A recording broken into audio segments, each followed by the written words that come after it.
안녕하세요. 한국에 대해 알아가며 한국어를 배우는 팟캐스트에 오신 것을 환영합니다. 이 팟캐스트를 들을 때는 처음에 이해가 안 되어도 괜찮아요. 그냥 흘려 들으세요. 그 다음에 자막을 보면서 다시 들어보세요. 마지막으로 모르는 단어와 표현을 정리하며 들어보면 한국어 실력이 많이 향상될 거예요. 네, 맞습니다. 오늘도 재미있게 공부해 봅시다. 안녕하세요, 여러분. 오늘 주제는 이재명 대통령 정부의 R200 정책입니다. 조금 어려운 주제일 수 있어요. 하지만 고급 수준의 한국어 학습자라면 한번 도전해 보세요. 네, 좋은 주제네요. 많은 사람들이 관심을 가져야 할 내용입니다. 시작하기 전에 퀴즈 하나 그릴게요. R200에서 RE는 무엇의 줄임말일까요? 정답은 마지막에 알려드릴게요. 오늘 내용을 배우면 한국의 환경정책과 기업들이 어떻게 변화하고 있는지 알 수 있어요. 그리고 요즘 한국에서 가장 중요한 경제정책 중 하나를 이해할 수 있습니다. 정말 흥미진진할 거예요. 네, 맞습니다. 이 정책은 한국 기업들의 미래와 직접 관련이 있어요. 먼저 R200이 무엇인지 설명해 주세요. RE100은 Renewable Energy 100%의 줄임말입니다. Renewable Energy는 재생에너지라는 뜻이에요. 재생에너지는 다시 만들 수 있는 에너지입니다. 예를 들어 태양에너지, 바람에너지 같은 것들이죠.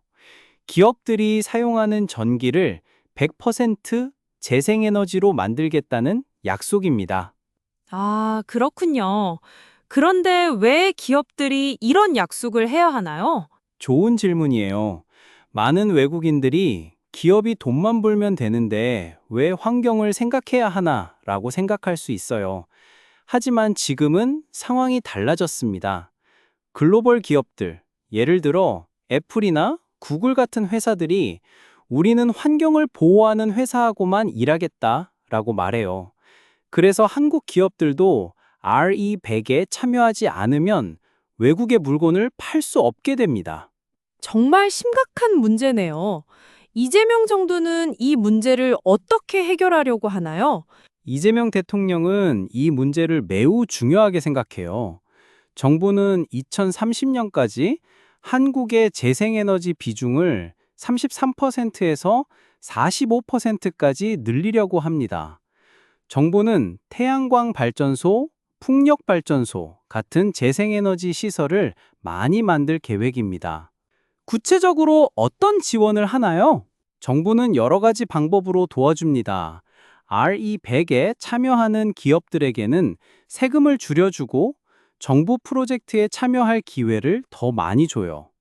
반대로 RE100에 참여하지 않는 기업들은 2025년부터 정보 일에 참여하기 어려워집니다.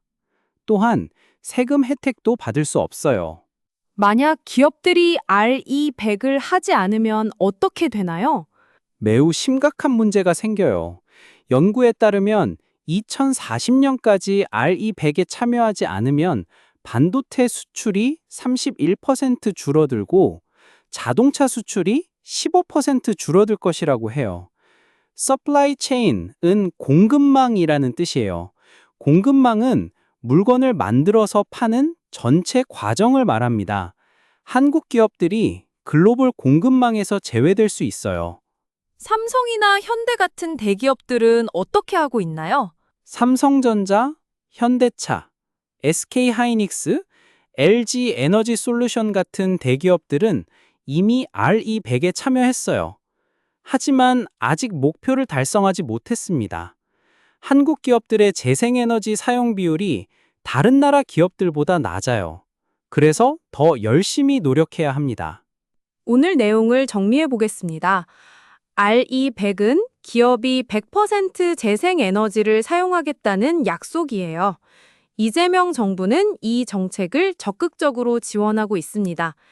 2030년까지 재생에너지 비중을 45%까지 늘리고 참여 기업에게는 혜택을, 참여하지 않는 기업에게는 제재를 가할 예정입니다. 네, 맞습니다.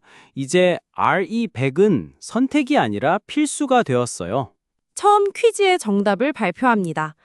RE는 Renewable Energy, 즉 재생에너지의 줄임말이었습니다. 이제 오늘 배운 어려운 단어 2개를 더 설명해 드릴게요.